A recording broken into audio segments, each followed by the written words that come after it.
What's up, guys? Welcome back. Justin here. So I got back just a few minutes ago from seeing Nope in the theaters, and the only thing that I can think about now, and I thought about this a lot as I was watching the movie in the theater, is that I just hope Jordan Peele never stops writing and directing movies. Wow. The guy has done it again with his third feature film, Nope, and I can't wait to talk about it with you guys. Let's dive into it. Now that I've seen Nope, I can confidently say this guy has now officially given us 3 standalone, unique films that have managed to defy genre and be completely unique in this world of overblown, generic, genre-based horror. It's so easy for movies and studios to make these movies that just fall into such very specific genres. Most directors will make their slasher film, then they'll make their paranormal or their found footage movie. Jordan Peele has managed to not really fall into any specific genre, and I think that's what made him stand out so much. Even if you haven't fallen in love with everything that the man's done, I feel like most people would vouch for his ambition to tell unique stories with so much more meat on the bone than most of his contemporaries,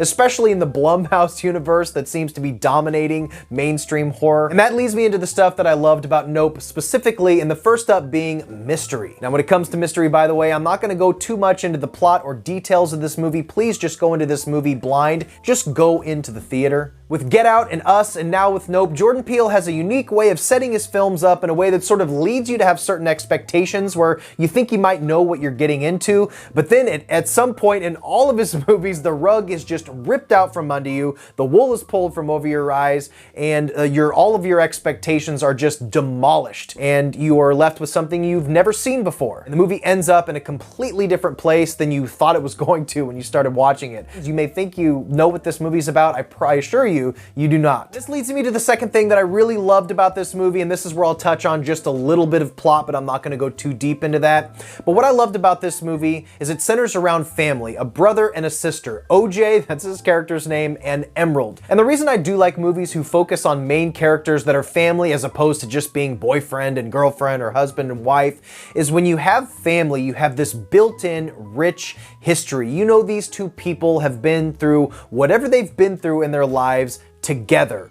For their entire lives, they've known each other, and I just feel like the stakes are way higher when you have somebody in their 20s or 30s and both of these characters growing up together, having the same mom, the same dad, the same experiences. I think that just enriches the emotional connection that I have with characters. Keke Palmer and Daniel K, I'm gonna mispronounce his name, but Daniel K, who was also in Get Out, their chemistry is just fantastic. You learn a lot about their childhood together. At the beginning of the movie, the setup is something happens very mysteriously to their father on this horse ranch that they've owned. They train horses that are used in filmmaking in a lot of films. They talk about some of the films that them and their horses were used on. They talk about the Scorpion King being one of the first films that their family ever used their horses in. It's a pretty fun little setup being in the filmmaking world, which I liked a lot. Shortly after whatever happens to their father happens, other crazy events and phenomena, these mysterious happenings start happening to Omar and Emerald, as well as people surrounding their area, in this area outside of LA, kind of in the desert. So basically, I love the family setup. I love the brother and sister dynamic. The setup is great. And once the story takes off, once this weird, crazy shit starts happening, you're along for the ride and you care about everybody involved. You have great supporting performances from Steven Yeun, as well as this gentleman right here. He was fantastic as this tech worker who works at Fry's. He was great too. He has actually one of the more standout performances. And the next thing I loved about this movie, which you also get in Get Out and Us, are the what the fuck moments. I've noticed that Jordan Peele loves to have these crazy moments where you just kind of get silent in the room and you just can't believe what you're seeing. Something completely out of left field, and you get a couple of these what the fuck moments in this movie. There's a WTF moment involving a chimpanzee that comes out of nowhere that is absolutely insane. And there's also this crazy what the fuck moment in this scene that is something that I've never seen before. Now I know when I say scene, you may think that's some kind of a spoiler. I assure you, it's not. Everything in this movie subverts your expectations, and there is a couple of what the fuck moments in this movie that blew me away.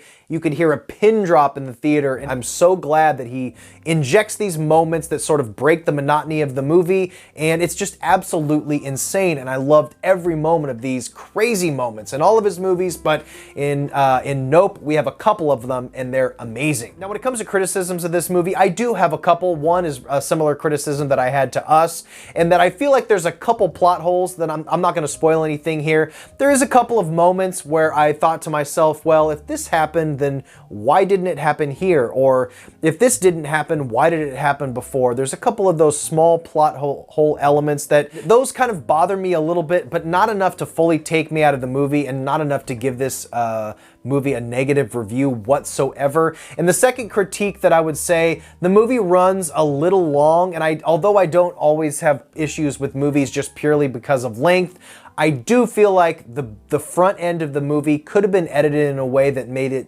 move a little quicker. It's not that it was boring, I just felt like there were some moments that could have been trimmed here and there to make the movie a little bit more suspenseful, to where you're not getting restless at just a couple of moments. I wasn't restless, I wasn't bored, I felt suspense, but at the same time, you could feel the movie's length at a couple points, and I wish it would have been tightened up a little bit. But other than that, this movie is a 100% solid recommendation. It's a perfect third film in Jordan Peele's filmography, and I think you guys are gonna love it.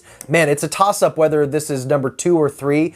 Get Out will be my number 1 Jordan Peele film, but man, this is a close second. It almost knocks Us out for me. I think a lot of people will like this movie more than Us. I just have that feeling. I haven't dug into reviews or read a lot about this movie because I want to dive into like some of the lore, some of the plot holes that I'm thinking about.